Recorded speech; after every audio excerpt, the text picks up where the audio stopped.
프리랜서가 꼭 알아야 할 세금 절약 완벽 가이드. 프리랜서가 되면 세금을 더 많이 내야 할까요? 아니면 더 적게 낼까요? 정답은 어떻게 하느냐에 달렸다입니다. 지난 3편의 영상에서 독립 타이밍, 성공 습관, 그리고 흔한 실수들을 다뤘습니다. 오늘은 가장 현실적인 주제입니다. 바로 세금입니다. 제가 독립 첫 해에 가장 큰 충격을 받은 게 세금이었습니다. 연 5천만 원을 벌었는데 세금으로 1,200만 원을 냈거든요. 거의 25%입니다. 이렇게 많이 내야 해? 라고 생각했죠. 그런데 같은 업계 선배는 비슷하게 벌면서 세금을 600만 원만 냈더라고요. 똑같이 벌었는데 세금은 절반이었습니다. 비결이 뭐였을까요? 오늘 영상은 세무사 두 분과 함께 준비했습니다. 중요한 말씀을 먼저 드리겠습니다. 오늘 말씀드리는 모든 내용은 100% 합법입니다. 탈세가 아니라 절세입니다. 법이 허용하는 범위 내에서 세금을 최소화하는 방법이에요. 특히 오늘은 실제 사례를 통해 구체적인 금액을 보여드리겠습니다. 연 5천만 원 버는 프리랜서가 어떻게 세금을 600만 원 줄일 수 있는지 정확히 알려드릴게요. 이 영상 하나로 여러분은 내년에 수백만 원을 절약할 수 있습니다. 첫 번째 전략, 사업자 등록의 마법. 첫 번째 전략은 가장 기본이면서도 가장 강력합니다. 바로 사업자 등록입니다. 많은 프리랜서가 사업자 등록 없이 일합니다. 프리랜서니까 그냥 3.3% 원천 징수만 하면 된다고 생각하죠. 큰 실수입니다. 제 친구 이수진 씨의 실제 사례를 보여드릴게요. 그녀는 프리랜서 디자이너로 2022년에 4천만 원을 벌었습니다. 사업자 등록 없이 일했어요. 클라이언트들은 매번 3.3% 원천 징수를 했습니다. 4천만 원에 3.3%면 132만 원입니다. 아, 세금 132만 원 내면 되는구나라고 생각했죠. 하지만 다음해 5월 종합소득세 신고를 할 때 충격을 받았습니다. 추가로 460만 원을 더 내야 했거든요. 총 592만 원의 세금을 낸 겁니다. 왜 그럴까요? 3.3% 원천 징수는 세금이 아니라 일부만 미리 내는 것이기 때문입니다. 나중에 종합소득세 신고 때 정산을 해야 해요. 2023년 수진 씨는 사업자 등록을 했습니다. 같은 4천만 원을 벌었어요. 하지만 세금은 완전히 달랐습니다. 사업자로 신고하니 경비를 인정받을 수 있었습니다. 노트북 구입비 200만 원, 소프트웨어 구독료 120만 원, 사무실 임대료 480만 원, 통신비 60만 원, 업무 관련 식대 100만 원. 총 960만 원의 경비가 인정됐어요. 4천만 원에서 960만 원을 빼면 과세 표준이 3,040만 원이 됩니다. 여기에 세율을 적용하니 최종 세금은 342만 원이었습니다. 전년도 592만 원에서 250만 원이 줄어든 겁니다. 같은 금액을 벌었는데요. 국세청 자료에 따르면 사업자 등록을 한 프리랜서는 평균적으로 연 소득의 30에서 40%를 경비로 인정받는다고 합니다. 경비가 많을수록 과세 표준이 줄어들고 세금도 줄어듭니다. 사업자 등록의 또 다른 장점은 부가가치세 환급입니다. 노트북을 200만 원에 샀다면 그중 부가세 18만 원을 돌려받을 수 있어요. 그렇다면 언제 사업자 등록을 해야 할까요? 원칙적으로는 사업을 시작하는 즉시 해야 합니다. 하지만 현실적으로는 연소득이 2천만 원을 넘어가면 반드시 하는 게 좋습니다. 연소득 2천만 원 미만이면 단순 경비율 적용으로 큰 차이가 없을 수 있거든요. 하지만 2천만 원을 넘으면 사업자 등록의 효과가 확실히 나타납니다. 사업자 등록은 어렵지 않습니다. 세무서에 가거나 홈택스에서 온라인으로 할 수 있어요. 필요한 서류는 신분증 하나면 됩니다. 수수료도 없어요. 여러분이 프리랜서로 연 2천만 원 이상 번다면 내일 당장 사업자 등록을 하세요. 이것만으로도 연간 수백만 원을 아낄 수 있습니다. 두 번째 전략, 경비 처리의 기술. 두 번째 전략은 경비 처리입니다. 많은 프리랜서가 경비를 제대로 챙기지 못합니다. 세무사 김현정 님이 말씀하셨습니다. 프리랜서들이 가장 많이 놓치는 게 경비예요. 인정받을 수 있는데도 모르고 안 챙기는 거죠. 실제로 어떤 것들이 경비로 인정될까요? 생각보다 훨씬 많습니다. 제가 실제로 경비 처리하는 항목들을 공개하겠습니다. 첫째, 장비 및 소프트웨어입니다. 노트북, 모니터, 태블릿, 카메라, 마이크 같은 업무용 장비는 모두 경비입니다. 포토샵, 일러스트레이터, 각종 구독형 소프트웨어도 경비예요. 둘째, 사무실 관련 비용입니다. 사무실을 따로 빌렸다면 임대료와 관리비가 경비입니다. 집에서 일한다면요? 집의 일부를 경비로 인정받을 수 있습니다. 예를 들어 30평 집에서 10평을 업무 공간으로 쓴다면 월세와 관리비의 3분의 1을 경비 처리할 수 있어요. 월세 100만 원이라면 33만 원, 연간 400만 원을 경비로 인정받는 겁니다. 셋째, 통신비와 인터넷 비용입니다. 업무에 사용하는 만큼 경비로 인정됩니다. 보통 50에서 80%를 경비 처리할 수 있어요. 넷째, 업무 관련 교육비입니다. 온라인 강의 수강료, 책 구입비, 세미나 참가비가 모두 경비입니다. 실력 향상을 위한 투자는 모두 인정받을 수 있어요. 다섯째, 업무 관련 식사와 커피입니다. 클라이언트와의 미팅, 업계 네트워킹 식사는 접대비로 경비 처리됩니다. 여기서 중요한 팁이 있습니다. 혼자 먹는 식사도 경비가 될 수 있어요. 사무실 근처 식당에서 점심을 먹는다면 그것도 업무 중 식사이므로 복리후생비로 처리 가능합니다. 단 이건 적정선을 지켜야 해요. 매일 5만 원짜리 식사를 하면 의심받습니다. 보통 만원 내외의 합리적인 금액이 좋습니다. 여섯째, 명함, 계약서, 인쇄 같은 사무용품비입니다. 볼펜 하나도 업무에 쓰면 경비예요. 일곱째, 차량 유지비입니다. 업무용 차량이라면 기름값, 보험료, 톨비, 주차비를 경비 처리할 수 있습니다. 개인 차량을 겸용한다면 업무용 비율만큼 인정받을 수 있어요. 여덟째, 마케팅 비용입니다. 홈페이지 제작, 광고비, SNS 마케팅 비용은 모두 경비입니다. 중요한 건 증빙입니다. 반드시 사업자 카드로 결제하거나 세금 계산서를 받아야 해요. 제 경우 2023년에 이런 식으로 경비를 챙겼습니다. 장비 및 소프트웨어 350만 원, 사무실 재택 비용 400만 원, 통신비 70만 원, 교육비 180만 원, 식사 및 접대비 240만 원, 마케팅 비용 150만 원. 총 1,390만 원을 경비 처리했습니다. 매출이 6천만 원이었으니 과세 표준은 4,610만 원으로 줄어들었죠. 경비를 챙기지 않았다면 6천만 원 전체에 세금이 부과됐을 겁니다. 차이는 약 420만 원이었어요. 세무사 박준영님의 조언입니다. 경비는 모으는 게 아니라 만드는 겁니다. 당연히 써야 할 돈이라면 꼭 사업자 카드로 쓰세요. 그냥 쓰면 돈만 나가지만 사업자 카드로 쓰면 세금이 줄어듭니다. 오늘부터 사업자 카드를 만들고 업무 관련 지출은 모두 그 카드로 하세요. 1년 후 큰 차이를 느낄 겁니다. 세 번째 전략, 부가가치세 활용법. 세 번째 전략은 부가가치세입니다. 많은 프리랜서가 부가세를 부담으로만 생각하는데 오히려 기회가 될 수 있습니다. 먼저 기본부터 설명하겠습니다. 연 매출이 8천만 원이 넘으면 부가가치세 일반과세자가 됩니다. 그 미만이면 간이과세자를 선택할 수 있어요. 많은 프리랜서가 부가세 내기 싫으니까 간이과세자로 할래요라고 합니다. 하지만 이게 항상 유리한 건 아닙니다. 제가 만난 한 개발자 정민호 씨의 사례입니다. 그는 2022년에 연 매출 7천만 원을 올렸습니다. 간이과세자였어요. 그는 업무용 장비를 많이 샀습니다. 노트북 300만 원, 모니터 3개 150만 원, 책상과 의자 100만 원. 총 550만 원어치였죠. 간이과세자는 매입세액을 환급받을 수 없습니다. 그래서 그는 부가세 50만 원을 그냥 손해본 겁니다. 2023년 그는 일반과세자로 전환했습니다.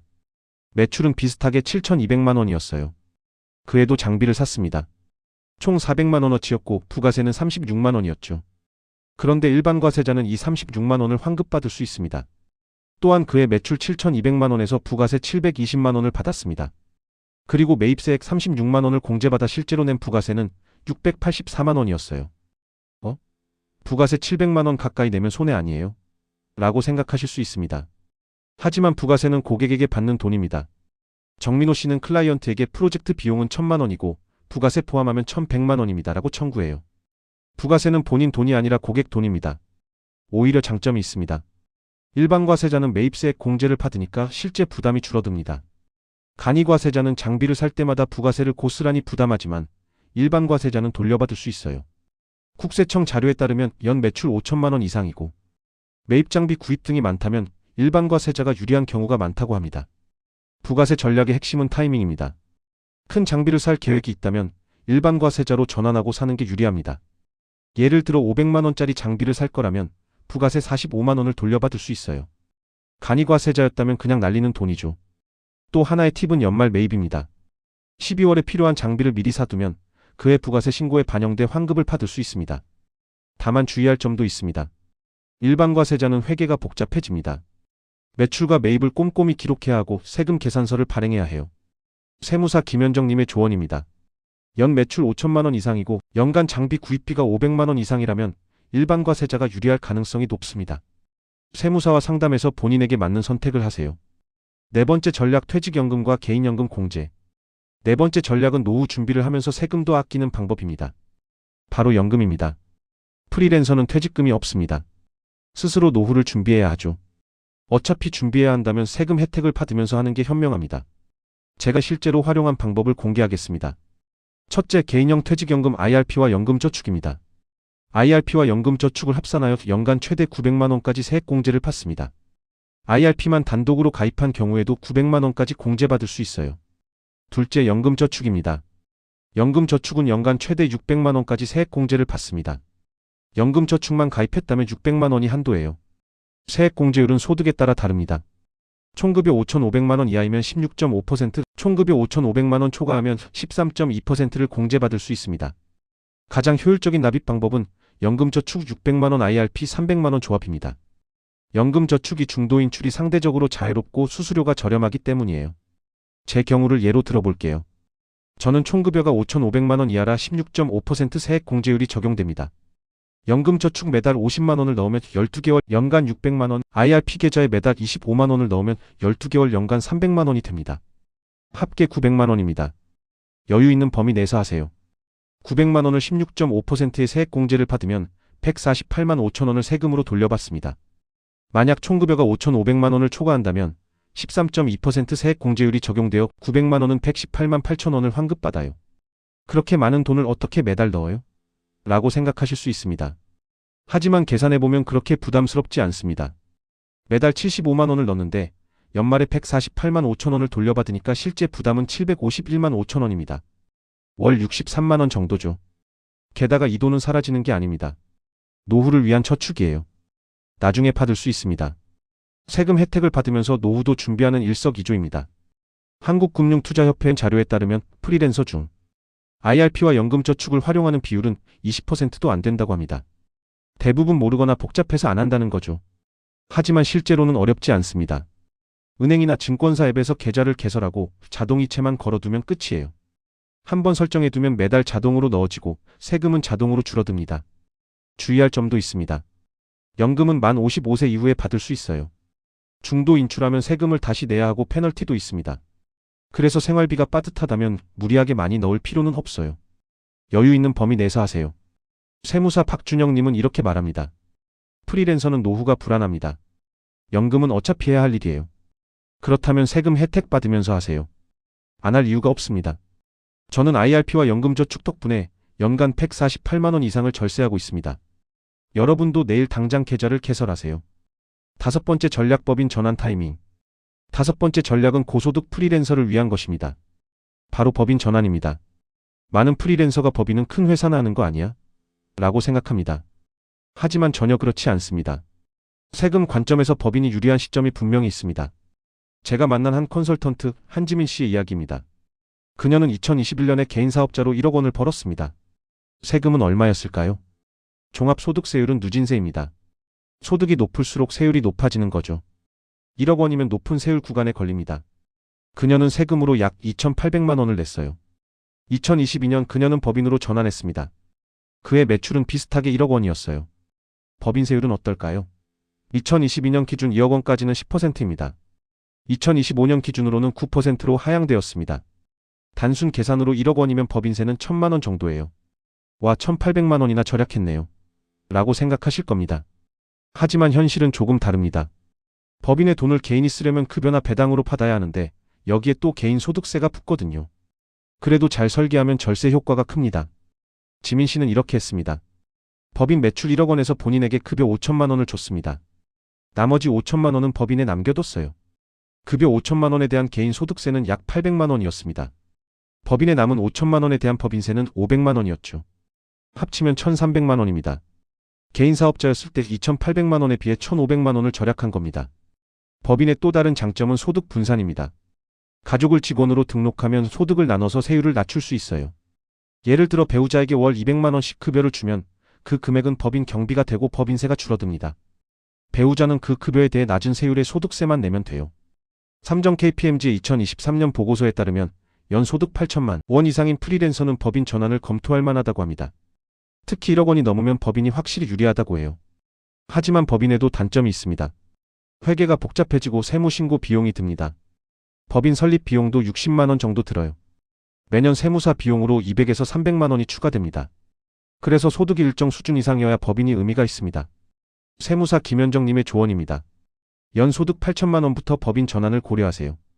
1억 원이 넘으면 강력히 추천합니다. 세무사와 정확한 시뮬레이션을 해보고 결정하세요. 저는 아직 개인 사업자입니다. 제 소득이 법인 전환 시점에 이르지 않았거든요. 하지만 내년에 1억이 넘으면 바로 법인으로 전환할 계획입니다. 실전 사례 연 5천만 원 버는 프리랜서의 세금 비교. 자, 이제 실제 사례로 정리해 보겠습니다. 연 5천만 원을 버는 프리랜서가 어떻게 세금을 절약할 수 있는지 구체적으로 보여드릴게요. 케이스 A 아무것도 모르는 프리랜서. 사업자 등록 없이 일합니다. 3.3% 원천 징수만 하고 경비 처리도 모릅니다. 연금도 안 넣어요. 연소득 5천만 원. 경비 인정 없음. 과세표준 5천만 원. 종합소득세 약 880만 원. 지방소득세 88만 원. 총 세금 968만 원입니다. 케이스 B 오늘 영상을 본 프리랜서. 사업자 등록을 했습니다. 경비를 꼼꼼히 챙겼어요. IRP와 연금저축도 넣었습니다. 연소득 5천만 원. 경비 1200만 원, 장비 사무실 통신비 등. 과세표준 3800만 원. 종합소득세 약 540만 원. 여기서 연금 세액공제를 받습니다. 연금저축 600만 원과 IRP 300만 원, 총 900만 원 납입을 납입하면 총급여 5천만 원은 5,500만 원 이하이므로 세액공제율 16.5% 적용. 받으니 900만 원의 16.5%를 곱하면 148만 5천 원의 세액을 공제받을 수 있습니다. 최종 세금을 계산하면 540만 원에서 148만 5천 원을 공제받아 391만 5천 원입니다. 지방소득세 39만 원을 합하면 총 세금 430만 5천 원입니다. 차이를 분석해 볼게요. 968만 원에서 연금저축과 IRP에서 세액을 공제한 금액 430만 5천 원을 빼면 537만 5천 원입니다.